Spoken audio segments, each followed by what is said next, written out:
পল্লবী মহিলা degree college আয়োজিত online ক্লাসে সকল ছাত্রীদের স্বাগত। ধন্যবাদ প্রিন্সিপাল মহোদয় এবং উপাধ্যক্ষ মহোদয় এবং আমার সমস্ত কলিগ যারা এই উদ্যোগকে স্বাগত জানিয়েছেন। আজ আমি অনার্স প্রথম বর্ষ হিসাব বিজ্ঞান বিভাগের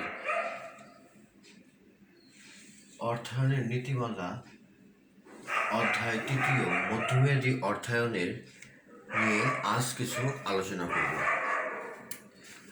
তো প্রথমে আমরা দেখি মধ্যমেয়াদী অর্থায়ন কাকে বলে। মধ্যমেয়াদী অর্থায়ন একটা খুবই গুরুত্বপূর্ণ অর্থায়ন ব্যবসা প্রতিষ্ঠানের জন্য। মধ্যমেয়াদী অর্থায়ন হলো অন্তর্বর্তীকালীন অর্থায়ন, অর্থাৎ স্বল্পমেয়াদী এবং মধ্যমেয়াদী এর মাঝে অবস্থান করে বিধায় একে মধ্যমেয়াদী অর্থায়ন বলা হয়। তো আমরা সংজ্ঞায় আসি। যে অর্থায়ন 1 থেকে 5 বছরের ভিতরে করা হয় তাকে স্বল্পমেয়াদী তাকে মধ্যমেয়াদী অর্থায়ন বলে। জেমস হর্নের মতে 1 থেকে 5 বছর মেয়াদী অর্থায়নকেই মধ্যমেয়াদী অর্থায়ন বলেছেন। উনি তার ফিনান্সিয়াল ম্যানেজমেন্ট হর্নের বইতে বিশদভাবে এ ব্যাপারে আলোচনা করেছেন। আমরা এতক্ষণ জানলাম মধ্যমেয়াদী অর্থায়ন কাকে বলে। আমরা এখন মধ্যমেয়াদী অর্থায়নের বৈশিষ্ট্যগুলো জানব। তো তোমরা হোয়াইট বোর্ডে দেখতে পাচ্ছ যে এখানে কিছু বৈশিষ্ট্য দেওয়া আছে এবং বইতে আরও অনেকগুলো বৈশিষ্ট্য দেওয়া আছে। আমি সবচেয়ে গুরুত্বপূর্ণ বৈশিষ্ট্যগুলো তোমাদের সামনে আজ আলোচনা করব। 1. মেয়াদকাল। আমরা জানি মধ্যমেয়াদী অর্থায়নের মেয়াদ 1 থেকে 5 বছরের ভিতরেই হয়ে থাকে, কিন্তু কিছু কিছু অর্থনীতিবিদ এবং ফিনান্সিয়াল বিশারদ এই অর্থায়নকে 1 থেকে 7 বছরের বেশিও এবং সর্বোচ্চ 10 বছর পর্যন্ত তারা অতিবাহিত করেছে। ঋণের পরিমাণটা মধ্যমেয়াদী অর্থায়নে এমন পরিমাণ হবে যেটা স্বল্পমেয়াদী অর্থায়নের চেয়ে বেশি এবং দীর্ঘমেয়াদী অর্থায়নের চেয়ে কম। ঋণ সংগ্রহের উদ্দেশ্য। এই ঋণ সাধারণত ব্যবসা প্রতিষ্ঠানে কাঁচামাল ক্রয়ের জন্য এবং স্থায়ী সম্পদ সম্প্রসারণের জন্য এই ঋণ ব্যবহার করা হয়। মধ্যমেয়াদী অর্থসংস্থানের ব্যবহারকারী। মধ্যমেয়াদী অর্থসংস্থানের ব্যবহারকারীরা সাধারণত কৃষক, বিভিন্ন ধরনের সেবামূলক প্রতিষ্ঠান তারাই ব্যবহার করে থাকেন। পরিশোধ পদ্ধতি। মধ্যমেয়াদী অর্থায়ন এককালীন পরিশোধ করা যায়, মাসিক কিস্তিতে পরিশোধ করা যায়, 6 মাস অন্তর অন্তর বা এককালীনভাবে পরিশোধ করা যায়। জামানত হিসাবে এই অর্থায়নের স্থায়ী সম্পদ বন্ধক রাখার বিপরীতেও এই ঋণ সহজেই পাওয়া যায়। নবায়নযোগ্য। এই ঋণ সহজেই নবায়ন করা যায়। ক্ষেত্র বিশেষে কোম্পানি তার ইচ্ছামতো এই ঋণ দীর্ঘমেয়াদীতেও রূপান্তর করতে পারে। 8. মূলধন ব্যয়। এই মধ্যমেয়াদী অর্থায়নে যেহেতু 1 থেকে 7 বছর পর্যন্ত বা 10 বছর ক্ষেত্র বিশেষে 10 বছর পর্যন্ত ব্যবহার করা যায়, তাহলে অবশ্যই এর মূলধন ব্যয়ে সুদ প্রদান করতে হবে। আমরা দেখব মধ্যমেয়াদী ঋণের উৎসসমূহ। কোন কোন উৎস হতে আমরা মধ্যমেয়াদী ঋণ সংগ্রহ করতে পারি বা তারা সরবরাহকারী কারা। আমরা ব্ল্যাকবোর্ডে দেখতে পাচ্ছি 1 নম্বরে আছে বাণিজ্যিক ব্যাংক। বাণিজ্যিক ব্যাংকগুলো সাধারণত স্বল্পমেয়াদী ঋণ সংগ্রহ করে থাকলেও ক্ষেত্র বিশেষে তারা মধ্যমেয়াদী ঋণ সংগ্রহ করে থাকে। 2. বীমা কোম্পানি। বীমা কোম্পানিগুলো জনগণের নিকট হতে বীমা প্রিমিয়াম সংগ্রহ করে তারা বিশাল অ্যামাউন্টের একটা মূলধন সংগ্রহ করে থাকে। এই সংগ্রহিত মূলধন এরা বিভিন্ন ব্যবসা প্রতিষ্ঠানে মধ্যমেয়াদী, স্বল্পমেয়াদী এবং দীর্ঘমেয়াদী হিসাবেও বিনিয়োগ করে থাকে। উন্নয়ন ব্যাংক। বাংলাদেশে বিভিন্ন প্রকার উন্নয়ন ব্যাংক বিদ্যমান। বাংলাদেশ ডেভেলপমেন্ট ব্যাংক, বাংলাদেশ ক্ষুদ্র ও কুটির শিল্প ব্যাংক, বাংলাদেশ কৃষি ঋণ শিল্প সংস্থা প্রভৃতি এই উন্নয়ন ব্যাংকগুলা তাদের অর্থ মধ্যমেয়াদী অর্থায়নে ব্যবহার করে থাকে। ইজারা কোম্পানি। বর্তমানে ইজারা কোম্পানিগুলো ব্যাপক হারে এই মধ্যমেয়াদী অর্থ সংস্থানে ভূমিকা রাখছে।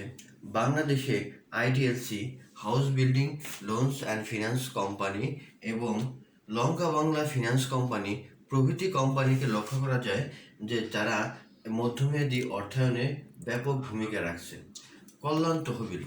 কর্মচারীর কল্যাণ তহবিল তখনই ব্যবহার করা হয় যখন একজন কর্মকর্তা বা কর্মচারী যখন অবসর গ্রহণ করে।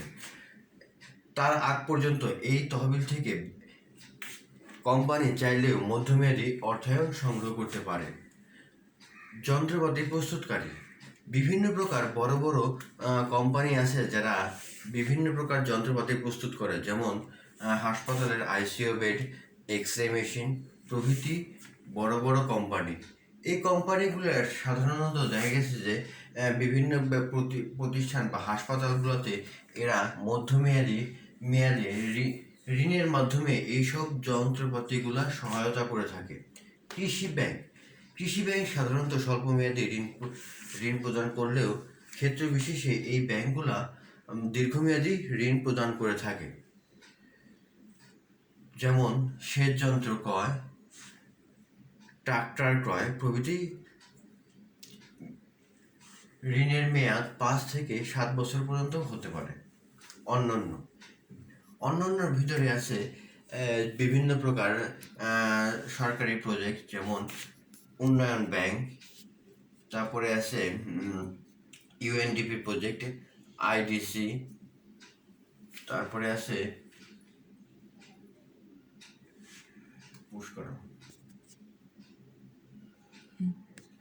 অন্যান্যের ভিতরে আছে আইএমএফ, ওয়ার্ল্ড ব্যাংক, এডিবি এবং ইউনিসেফ এ প্রভৃতি। তারা বিভিন্ন প্রকল্পের মাধ্যমে অনেক সময় মধ্যমেয়াদী অর্থায়নের বা মধ্যমেয়াদী অর্থ সংস্থান করে থাকে। মধ্যমেয়াদী ঋণ পরিশোধের পদ্ধতি। আমরা এখন মধ্যমেয়াদী ঋণ পরিশোধের পদ্ধতি সম্পর্কে আলোচনা করব। তো এই দুই পদ্ধতির মাধ্যমে তোমাদের অঙ্কগুলো সাধারণত জাতীয় বিশ্ববিদ্যালয়ে আসে। এই অঙ্কগুলো দেখা গেছে যে দুইটা একত্রে আসলে 10 মার্ক, এবং যদি একটা একটা করে অঙ্ক আসে তাহলে সেটা 4 মার্কের অঙ্কগুলোই আসবে। এবং তোমাদের এবছরে এই অঙ্কগুলো খুবই গুরুত্বপূর্ণ একটা বিষয়, খুব সহজ অঙ্ক। আজকে আমি এই দুইটা পদ্ধতির সূত্র লিখে দিলাম। আজকে শুধুমাত্র বেলুন পদ্ধতি আলোচনা করব, পরবর্তী ক্লাসে আমি মূলধন ফেরত পদ্ধতি আলোচনা করব। তাহলে আমরা বেলুন পদ্ধতি সম্পর্কে একটু জানি। বেলুন পদ্ধতিটা হলো সমপরিমাণ আসল পরিশোধ করতে হবে, অর্থাৎ আসলের পরিমাণটা সম্পূর্ণ কনস্ট্যান্ট থাকবে। যখন আমি অঙ্ক করাবো তখন এটা বিস্তারিত তোমাদের ভালো মতো বুঝতে পারবো। আর এখানে দুইটা পার্ট আছে, একটা হলো প্রিন্সিপাল পেমেন্ট, দুই হলো ঋণ পরিশোধ তালিকা। এই দুই পার্টের সমন্বয়ে আমরা সাধারণত এই বেলুন পদ্ধতি মেথডটা করব। এখন প্রিন্সিপাল পেমেন্টটা সমান সমান অ্যামাউন্ট অফ দ্য লোন, অর্থাৎ যে পরিমাণ টাকা আমরা ঋণ নিব, এবং নাম্বার অফ ইনস্টলমেন্ট, অর্থাৎ যে পরিমাণ কিস্তিতে এটা পরিশোধ করব সেটাকেই বলা হবে প্রিন্সিপাল অফ পেমেন্ট। 2 নম্বর আসা যায় মূলধন ফেরত পদ্ধতি। মূলধন ফেরত পদ্ধতি এটা হলো প্রথমে কিস্তি নির্ণয় করতে হবে, তার মানে এর মানটা নির্ণয় করতে হবে a equal to PV by A 1 minus 1 divided 1 plus I divided whole power n divided by I। কাছে এই সূত্রটা তোমরা ইজিভাবেই করতে পারবা এবং খুবই সহজেই এই অঙ্কগুলো করা যায়, এবং তোমরা পরীক্ষার খাতায় 10 এবং 4 মার্কের অ্যান্সারগুলো খুব ভালো মতোই দিতে পারবা। এখানে পিভি সমান প্রেজেন্ট ভ্যালু অফ অ্যানুইটি, আইতে ইন্টারেস্ট, এন এ ইয়ার, এবং এতে অ্যামাউন্ট,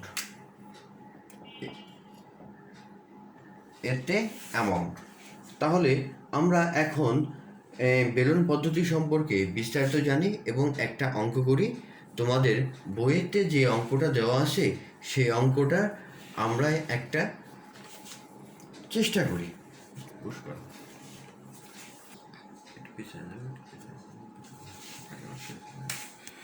শুরু করলাম। এখন আমি বেলুন পেমেন্ট মেথডের একটা অঙ্ক তোমাদের সামনে নিয়ে হাজির হলাম। তো তোমাদের বইতে 233 নম্বর পৃষ্ঠাতে এই অঙ্কটা আছে। অঙ্কটা আমি তোমাদেরকে পরবর্তীতে ছবি তুলে আমি পাঠিয়ে দেব। আমার জায়গা স্বল্পতার কারণে আমি অঙ্কটা উঠাইতে পারিনি। যাক, তোমরা বইয়ের সাথে মিলিয়ে নিতে পারো। 233 নম্বর পৃষ্ঠায় বইতে অঙ্কটা আছে তোমাদের। এটা অনার্স 2014 সালে তোমাদের এই অঙ্কটা এসেছিল, সেজন্য আমি এই অঙ্কটা করাবো।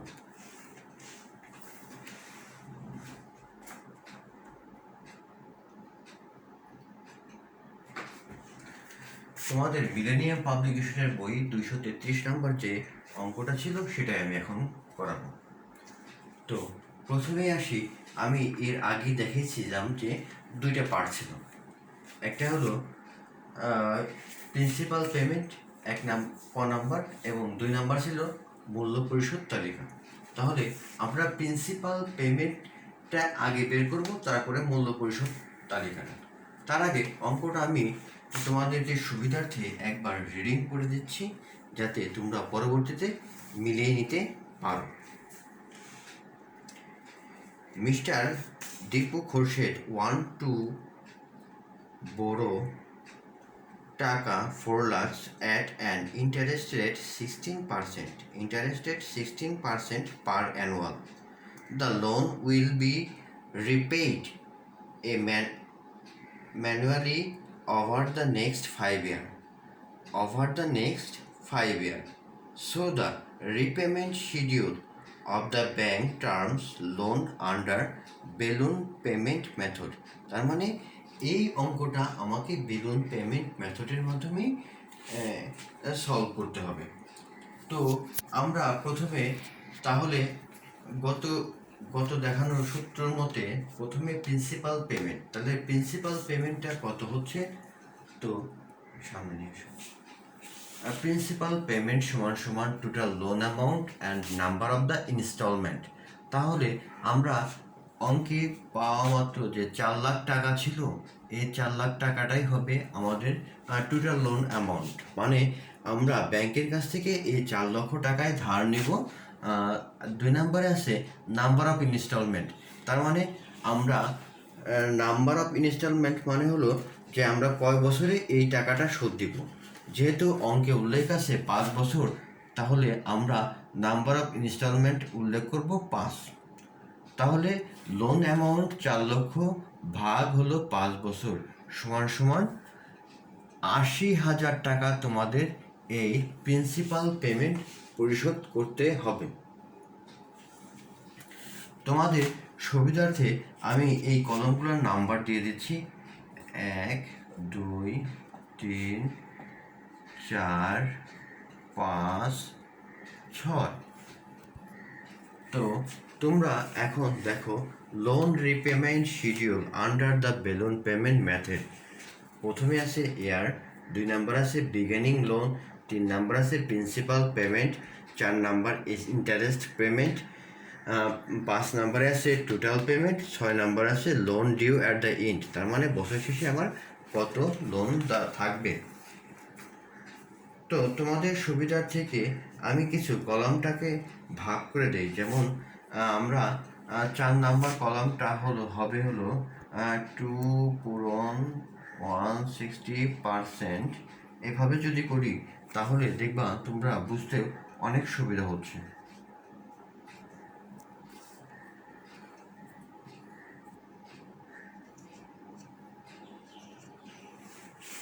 তাহলে আমরা অঙ্কটা তাহলে শুরু করি। প্রথমে 4 লক্ষ টাকা প্রথম বছর আমরা নিয়েছি 4 লক্ষ টাকা। তার মানে কি, আমরা ব্যাংকে যখন লোন আবেদন করলাম তখন কত টাকা করলাম? 4 লক্ষ টাকা। 4 লক্ষ টাকা। এখন প্রিন্সিপাল পেমেন্ট, আমরা প্রিন্সিপাল পেমেন্ট বের করছি কত?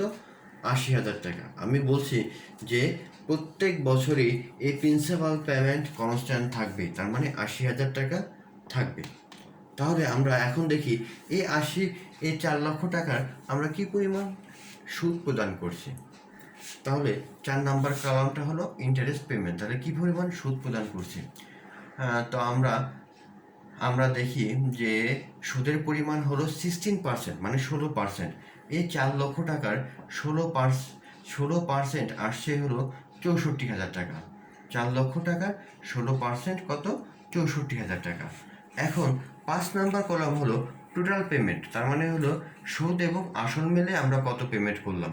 এই 80,000 টাকা যোগ 64,000 টাকা সমান 1,44,000 টাকা আমরা এই বছর পেমেন্ট করেছি। কি করলাম? আমরা এই বছর পেমেন্ট করলাম কত? সুদ আসল মিলে 1,44,000 টাকা। তাহলে বছর শেষে আমাদের কত থাকলো?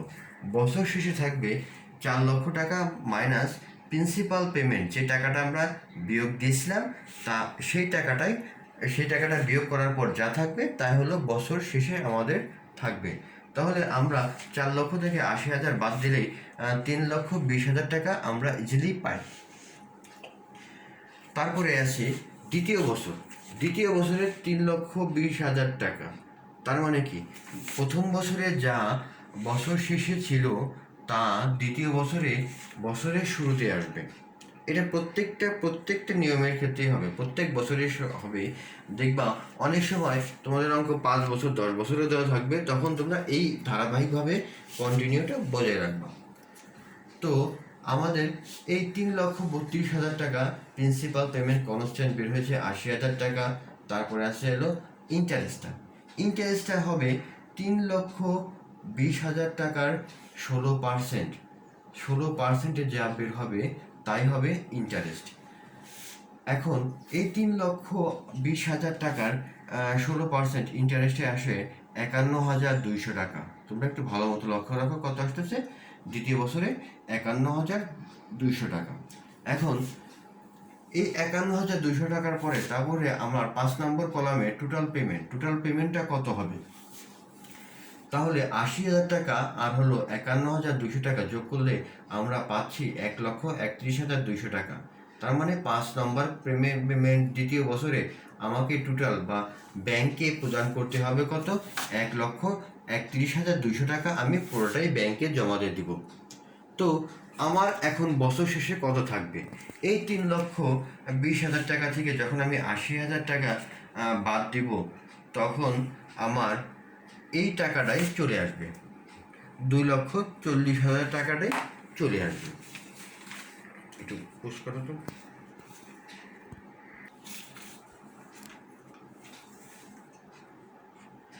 তাহলে আমরা 2 বছরে মিলে কত পেমেন্ট করলাম? 1,31,200 টাকা। তাহলে আমরা এখন বছর শেষে কত টাকা থাকবে? বছর শেষে 3,20,000 টাকা থেকে 80,000 টাকা বাদ দেওয়ার পর 2,40,000 টাকা থাকবে। 2,40,000 টাকা আমাদের দ্বিতীয় বছরের শেষে এই টাকাটা থাকবে। তো দ্বিতীয় বছরে যে টাকাটা থাকবে, এই 2,40,000 টাকাটা, সেটা তৃতীয় বছরের বিগিনিং লোন, মানে শুরুর লোনটাই চলে আসবে। তাহলে আমি দ্বিতীয় বছরেরটা প্রথমে নিয়ে আসলাম। এখন আবার এই কলামটা সম্পূর্ণ তৃতীয় বছরের জন্য প্রযোজ্য হবে। তাহলে আমরা দেখি দ্বিতীয় বছরেরটা কি হচ্ছে। তো 2,40,000 টাকা। 2,40,000 টাকা আমরা প্রিন্সিপাল পেমেন্টটায় সম্পূর্ণ হলো 80,000 টাকা। সম্পূর্ণ কত দিলাম? 80,000 টাকা। 80,000 টাকা দিলাম। এখন এই এই 2,40,000 টাকার 16%-এর সুদ কত আসতেছে তা আমরা দেখি। তো 2,40,000 টাকার সুদ আসতেছে 38,400 টাকা। কত আসতেছে? 38,400 টাকা। তাহলে আমরা এখন দেখি সুদ এবং আসল, তার মানে টোটাল পেমেন্ট, মানে সুদ এবং আসল মিলে আমাদের আসছে 1,18,400 টাকা। তার মানে কি, আমাদেরকে তৃতীয় বছরে বছর শেষে প্রদান করতে হবে 1,18,400 টাকা। তোমরা অবশ্যই নিশ্চয়ই বুঝতে পারছো, তার মানে তৃতীয় বছরে আমাকে সুদ এবং আসল মিলে প্রদান করতে হচ্ছে কত? 1,18,400 টাকা। তো আমার এখন তৃতীয় বছরের শেষে আমার হাতে কত থাকে, তার মানে হলো এই 2,40,000 মাইনাস 80,000, 2,40,000 মাইনাস 80,000 বাদ দেওয়ার পরে যা থাকবে তা হলো এই তৃতীয় বছরের শেষে আমার এই টাকাটা হাতে থাকবে। তাহলে এটা বাদ দেওয়ার পরে আমার এখানে আছে 1,60,000 টাকা। 1,60,000 টাকা আছে তৃতীয় বছরের শেষে। তৃতীয় বছরের শেষে আমি হাতে পেলাম কত? 1,60,000 টাকা। এই 1,60,000 টাকাটা আবার চতুর্থ বছরে বছর শুরুর লোন হয়ে যাবে। তার মানে এই টাকাটা যখন আমি আবার বছর শুরুতে লোনে আনবো, তখন এটা চতুর্থ বছরের বিগিনিং লোন। এখন আমার এই কলামটা শুধুমাত্র চতুর্থ বছরের জন্যই প্রযোজ্য হবে। চতুর্থ বছর, তার মানে চতুর্থ বছরে আমরা বললাম কত? 1,60,000 টাকা। কিন্তু আমাকে প্রিন্সিপাল পেমেন্ট আমাকে এই মেথড মতো, যে এখানে কনস্ট্যান্ট, আমি আগেই বলে রাখছি যে এটা সম্পূর্ণ ফিক্সড করা থাকে, এটার কোনো পরিবর্তনযোগ্য না। তাহলে আমাকে এই চতুর্থ বছর বয়সে বা চতুর্থ 4 বছর পরে আমাকে 80,000 টাকা প্রিন্সিপাল পেমেন্ট দিতে হবে। আর সুদ কত দিতে হবে? সুদ হলো 16%। কত পার্সেন্ট? 16%। এখন এই 1,60,000 টাকার 16% কত টাকা আসে? যখন আমরা বের করব তখন আমরা পাচ্ছি 25,600 টাকা। কত পাচ্ছি? 25,600 টাকা। আমরা চতুর্থ বছর শেষে ইন্টারেস্ট প্রদান করতেছি 25,600 টাকা। তাহলে এখন 5 নাম্বার কলামে সুদ এবং আসল, এই সুদ এবং আসল যোগ করার পরে পাচ্ছি 1,05,600 টাকা। কত পাচ্ছি? 1,05,600 টাকা 5 নাম্বার কলামে, মানে সুদ এবং আসল যোগ করার পরে আমরা এই টাকা পাচ্ছি। তাহলে এখন আমরা দেখি যে চতুর্থ বছর শেষে আমাদের হাতে কত টাকা আসে বছর শেষে। তাহলে এই 1,60,000 টাকা মাইনাস 80,000 টাকা বাদ দিলে কত থাকে? 80,000 টাকা থাকে। 80,000 টাকা হলো চতুর্থ বছর শেষে আমার হাতে আছে। এই চতুর্থ বছরের শেষের হাতেরটা পঞ্চম বছরের শুরুতে চলে আসবে। আমরা এখন এই কলামটা পঞ্চম বছরের জন্য, এটা হলো লাস্ট কলাম এবং ফাইনাল কলাম। এই কলামটার কথা সবসময় মনে রাখবা, কারণ এটার ভিতরে তোমাদেরকে নির্ভর করে প্রশ্নের মান বা প্রশ্নের নম্বর প্রাপ্তি। তাহলে এই 80,000 টাকা আমরা শুরুতে পেলাম, বছরের শুরুতে 5 বছরে 80,000 টাকা শুরুতে পেলাম। আমাদের প্রিন্সিপাল পেমেন্ট কত আছে? 80,000 টাকা।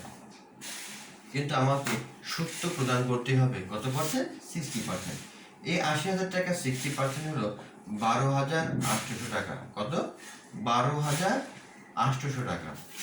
এই 12,800 টাকা আমি সুদ হিসাবে আমাকে ব্যাংকে প্রদান করতে হবে। আবার দেখো 5 নাম্বার কলামে কি বলছে? সুদ এবং আসল, তার মানে কি প্রিন্সিপাল পেমেন্ট প্লাস হলো ইন্টারেস্ট পেমেন্ট। 80,000 টাকা প্লাস হলো এই 12,000 টাকা যোগ করার পরে পাওয়া যাচ্ছে 92,800 টাকা। কত পেলাম? 92,800 টাকা। 5 বছর শেষে আমি ব্যাংকে সুদ এবং আসল মিলিয়ে প্রদান করব কত? 92,800 টাকা। এখন সবচেয়ে গুরুত্বপূর্ণ বিষয় যে 5 বছর শেষে আমার হাতে এখানে কত টাকা থাকবে। 5 বছর শেষে আমার হাতে এখানে কত টাকা থাকবে? দেখো, বিগিনিং লোন ছিল 80,000 টাকা, প্রিন্সিপাল পেমেন্টের কত 80,000 টাকা। এই 80 যখন আমি বিয়োগ করব তখন এই শূন্য চলে আসবে। তোমরা মনে রাখবা, এখানে যখন শূন্য চলে আসবে তোমাদের অঙ্কটা অ্যাকুরেট হয়েছে। তার মানে খুব সুন্দরভাবে তোমরা এই সহজেই অঙ্কটা করতে পারবো। এটা পুশ করো, শুরু করি। তাহলে তোমরা অবশ্যই বুঝতে পেরেছো অঙ্কটা আসলে তোমাদের বইটা মিলেনিয়াম পাবলিকেশনের যে বইটা তোমাদেরকে রেফার করা হয়েছিল সেটা 233 নম্বর পৃষ্ঠা। তোমরা যদি এটা নাও পাও, অনেকেই দেখা গেছে যে বিভিন্ন গাইড বই বা বিভিন্ন বই তোমরা ব্যবহার করতে পারো, তখন দেখবা অনার্স 2014 মানে তোমাদেরকে অনার্স পরীক্ষায় 2014 সালে এই অঙ্কটা এসেছিল। এই অঙ্কটার সাথে মিলালেই তোমরা পুরো অঙ্কটাই পেয়ে যাবা। আমি তোমাদেরকে সুবিধার্থে তোমাদের এই অঙ্কটা ছবি তুলে দিয়ে দেবো কমেন্ট বক্সে। আমি তোমাদের ছবি তুলে দিয়ে দিব যাতে খুব সহজেই তোমরা এই অঙ্কটা বুঝতে পারো। দেখো, দেখো, তারপর আমি দিয়ে দেবো। তোমরা একটু অঙ্কটা ভালো করে দেখে নাও। আমি এতক্ষণ ধরে তোমাদের এই অঙ্কটা বুঝালাম।